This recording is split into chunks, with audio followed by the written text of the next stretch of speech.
अब हम रासायनिक समीकरण को निम्न प्रकार से संतुलित करने का प्रयास करते हैं। जैसे कि आपको यहाँ दिया गया है Fe plus H2O arrow Fe3O4 plus hydrogen के दो अणु। अब यहाँ देखिए ये एक समीकरण दी गई है, इसको हम निम्न स्टेपों में पूरा करते हैं। पहला स्टेप क्या चीज़ होता है कि ये जो समीकरण है इसके चारों तरफ हम क्या करते हैं, अभिकारक और उत्पाद के चारों तरफ हम एक एक बॉक्स बनाते हैं। फिर इसके बाद दूसरे स्टेप में हम इनके तत्वों की संख्याओं को काउंटिंग करते हैं, परमाणुओं की। ये देखिए ये तत्व क्या है, इसमें देखिए अभिकारक और उत्पाद तत्व कौन कौन से होते हैं, फेरिक, हाइड्रोजन और ऑक्सीजन। अभिकारकों के परमाणु की संख्या लेफ्ट हैंड साइड में देखिए Fe कितने हैं, 1 है, हाइड्रोजन कितने हैं, 2 हैं और ऑक्सीजन कितने हैं, 1 है।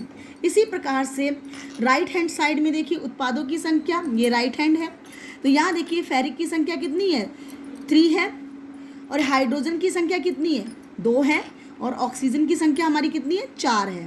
तो ये हमारा सेकेंड स्टेप है। अब इसके बाद हम थर्ड स्टेप में देखते हैं। अब ये अभिकारक है और ये उत्पाद है। अगर अभिकारकों में जिसकी संख्या ज़्यादा होगी, यहाँ पे देखिए ऑक्सीजन की संख्या ज़्यादा है अभिकारक में राइट हैंड साइड में, और लेफ्ट में देखिए यहाँ पे कितनी है संख्या ऑक्सीजन की है, 1 है। इसका मतलब जिसकी संख्या ज़्यादा होगी उसके तत्व को पहले सॉल्व करते हैं, चाहे वो अभिकारक हो चाहे वो उत्पाद हो। यहाँ किसकी करनी है, हमको ऑक्सीजन की करनी है। ऑक्सीजन के परमाणु की संख्या प्रारंभ में कितनी थी, ये देखिए 1 है, यहाँ पे देखिए 1 है। और दूसरी बात क्या है, उत्पाद में कितनी संख्या है, यहाँ पे 4 है।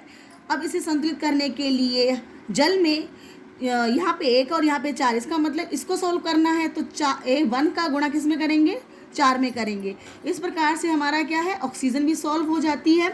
अब यहाँ पे देखिए संतुलित करने के लिए जो 4 का गुणा है हमको जल के साथ इस प्रकार से लिखेंगे। ये लिखने का तरीका सही है जबकि ये तरीका गलत है। आगे देखिए समीकरण क्या होती है आपकी, थोड़ी सी आंशिक रूप से संतुलित हुई है। ये फेरिक प्लस जल का अणु फ्री वही रिएक्शन आ गई है।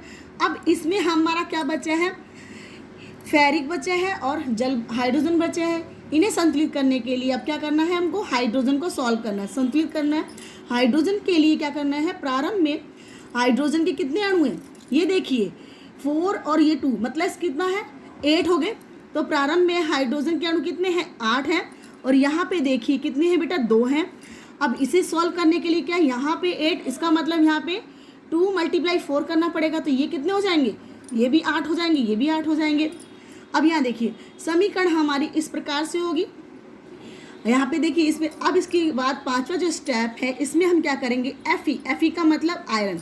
आयरन को सॉल्व करने के लिए प्रारंभ में अणु की संख्या कितनी है, ओनली 1 है। दूसरे में देखिए उत्पाद में कितने हैं, 3 हैं। अब इसको बराबर करने के लिए ये 3 है और ये 1, इसका मतलब हमको किस में गुणा करना है, 1 में, इसमें स्टेप में गुणा करना है। तो 1 × 3 = 3 हो जाएगा। इसका मतलब ये भी सॉल्व हो गया। अब हमने क्या कर लिया, अब यहाँ पे रिएक्शन इस प्रकार से होती है, 3 फेरिक के अणु है प्लस 4 जल के अणु है, एरो ये आपका फेरिक ऑक्साइड बना, यहाँ पे देखिए प्लस यहाँ पे हमारी हाइड्रोजन के 4 बने। 6 स्टेप में देखो अब क्या करते हैं, हम देखते हैं कि हमारी समीकरण संतुलित हुई है कि नहीं हुई है। इसकी जाँच करने के लिए देखिए यहाँ पे देखो ये Fe के 3 अणु है प्लस ये क्या है LHS और ये RHS, right and left and right, sorry. यहाँ देखिए फेरिक के 3 अणु हैं और यहाँ पे फेरिक के भी 3 अणु, इसका मतलब आपका क्या है, लोहा संतुलित है, इक्वल है। प्लस यहाँ हाइड्रोजन के हमारे कितने अणु हैं, 4 × 2 = 8, ठीक है। अब यहाँ देखिए हमारा हाइड्रोजन के भी अणु 8 है और यहाँ भी 8 है, इसका मतलब हाइड्रोजन भी कंप्लीट। यहाँ देखिए ऑक्सीजन कितनी, ओनली ये देखो 4 है, ये 4 इसके साथ भी तो 4 ऑक्सीजन और यहाँ भी 4 ऑक्सीजन। आपकी समीकरण ये भी सॉल्व है, इसका मतलब आपकी समीकरण क्या हो गई है, ऑलरेडी सॉल्व हो चुकी है। अब इसी विधि को हम हिट एंड ट्रायल विधि के नाम से भी जानते हैं। आपके बोर्ड एग्जाम में इस नाम से भी आ सकती है। आगे देखिए लास्ट एंड फाइनल स्टेप आपका 7 पॉइंट देखिए यहाँ पे, ये क्या है, भौतिक अवस्थाओं के संकेत सिग्नल क्या होते हैं, इनके नेमित सिग्नल कौन से होते हैं, देखो गैस, द्रव्य, जलीय और ठोस, ये 4 हैं। देखो गैस को हम किससे रिप्रेजेंट करते हैं, G से, और द्रव्य को L से, जलीय विलयन मतलब एक्वा, सॉलिड मतलब एस।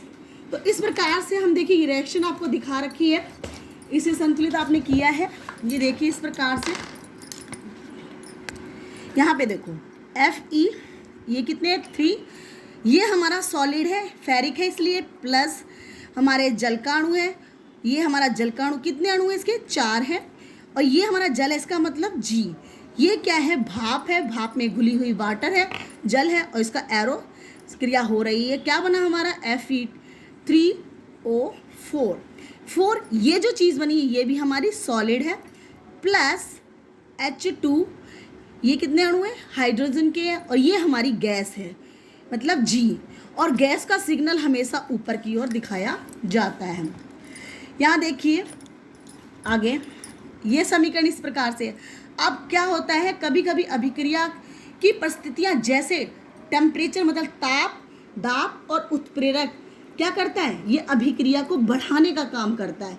जैसे कि अभिक्रिया, उत्प्रेरक क्या होता है, उत्प्रेरक वो होता है जो अभिक्रिया में स्वयं भाग नहीं लेता और अभिक्रिया को अप एंड डाउन मतलब बढ़ाता है और घटाने का काम करता है। और इन चीज़ों को आप तीर के निशान के ऊपर लिखते हैं। यहाँ पे देखिए रिएक्शन CO गैस है, प्लस हाइड्रोजन 2 अणु, ये भी G है हमारा, तीर का निशान। और यहाँ पे हमने क्या दिया है, कोई भी टेम्परेचर दे सकते हैं, T भी दे सकते हैं, दाब भी दे सकते हैं, उत्प्रेरक भी दे सकते हैं, ठीक है ना। और इसको हमने क्या किया, इसकी रिएक्शन करते हैं तो क्या मिलता है हमारा, ये CH3OH मतलब ये बनता है हमारा एथिल अल्कोहल। अल्कोहल ये क्या बनाता है, हमारा लिक्विड होता है, इसे हम I से रिप्रेजेंट, L से रिप्रेजेंट करते हैं। तो यहाँ देखिए रिप्रेजेंट करते हैं, यहाँ पे देखिए अब ये जो क्रिया हमारी अल्कोहल बनी, अब ये जो क्रिया है हमारी ग्लूकोज किस में बन रहा है, ये प्लांटों में बनता है। ये फोटोसिंथेसिस होता है प्रकाश संश्लेषण की उपस्थिति में। ये क्रिया जो होती है पेड़ पत्तियों की प्लांट में होती है, प्लांट पौधों में होती है। ये किस प्रकार से होती है, यहाँ देखो ऑक्सीजन 2, ये कार्बन डाइऑक्साइड है। कार्बन डाइऑक्साइड क्या है, एक्वा है, इसका मतलब ये जल में घुली हुई है। अब ये क्या करता है, ये क्रिया करता है जल से करेगा, जल हमारा रूट की जरिए जाता है। इसके अणु कितने हैं, 12 हैं। ये कौन सी फॉर्म में, लिक्विड फॉर्म में है। आगे देखिए सनलाइट मतलब सूरज का प्रकाश। अब ये हमारा क्लोरोफिल है। क्लोरोफिल क्या चीज़ होता है, जो हरे कलर का पदार्थ होता है, जो पत्तियों के में पाया जाता है। ये फोटोसिंथेसिस करता है, प्रकाश संश्लेषण करता है क्लोरोफिल। आगे देखिए क्लोरोफिल अब जब आपस में क्रिया करता है, ये स्वयं तो भाग नहीं कर रहा है, पर क्या करता है, ये रिएक्शन को कम या ज़्यादा करता है। यहाँ पे देखो ये जब आपस में क्रिया करेंगे तो एक शर्करा ग्लूकोज बनता है। ग्लूकोज का फॉर्मूला आता है C6H12O6, ये होता है ग्लूकोज। ये ग्लूकोज क्या होता है, एक्वा होता है बेटा। एक्वा मतलब जल में घुला हुआ है। अब इसमें क्या होता है, प्लस हमारी क्या निकलती है, ऑक्सीजन निकलती है। कितने अणु निकलते हैं, 2 निकलते हैं, 6 निकलते हैं ऑक्सीजन के। ये भी क्या होते हैं, एक्वा में होते हैं। उसके बाद प्लस 6 जल के अणु। ये कौन सी फॉर्म में होता है, लिक्विड फॉर्म में होता है। इस प्रकार से हमारी ये समीकरण सॉल्व होती है। और ये जो क्रिया होती है अधिकतर प्लांटों में होती है। कब होती है, फोटोसिंथेसिस के द्वारा। इस प्रकार से ये समीकरण सॉल्व होती है।